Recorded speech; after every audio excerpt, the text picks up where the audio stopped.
Magandang hapon po. Nandito po tayo sa babuyan ko. Ito po akong konting babuyan dito na inaalagaan. Tatlong inahin. Ayan po. Katulad po namin mga nasa laylayan. Nasa laylayan pa. Mahirap po ang isang content creator. Nagko-content, nagbablog. Nadanasan ko po ang hirap. Mahirap pala. Ngayon po sa akin po yun. Iisip naman natin na talagang mahirap sa laban ng isang vlogger. Yun po naman ay nasa sa atin. Danasan mo, naranasan kung ano ang pakikipag-competition dito sa kay Meta sa larangan ng vlog. Talagang uuwi ka minsan gabi na kasi minsan nalilibang ka, pero sa akin po lamang ay yung pagod ay nahihirapan talaga. Sa katulad po natin na maliit lang na bahay pa, ay talagang pag nawala pa ho ito, mga ganito sa iyo,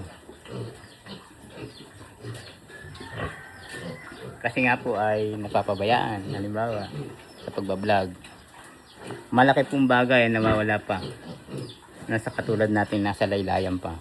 Kaya gano'ng karami po ang mawawala. Halimbawa yun po sa akin po lamang, kasi nadanasan ko po yung pagko-content at pagbablog. Napakahirap.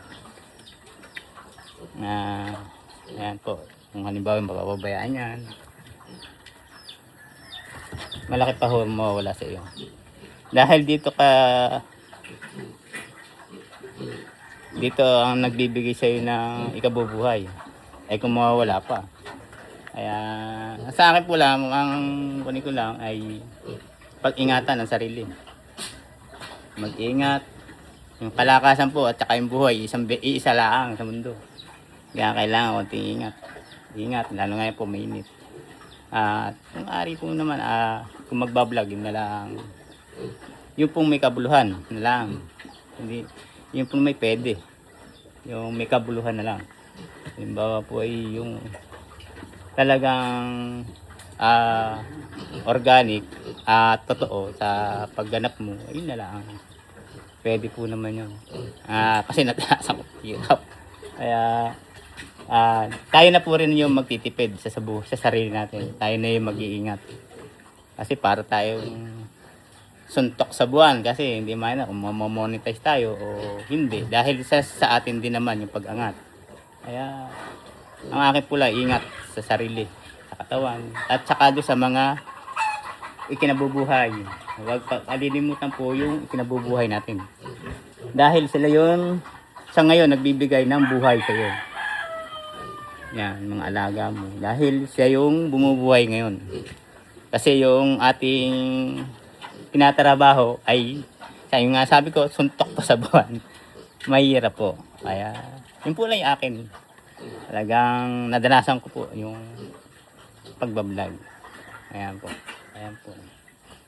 Kaya, sana po ay yung aking bigay na konting nasayo ay nasa laylayan o nasa ganito pang sitwasyon ay napakahirap po. Ang mga katawan natin ay hiram lang o isang araw lang dito. Talagang kung aabutin ka ay sayang po yung pagod at yung pinaghirapan. Kaya yun po lang ang aking sa aking mga followers.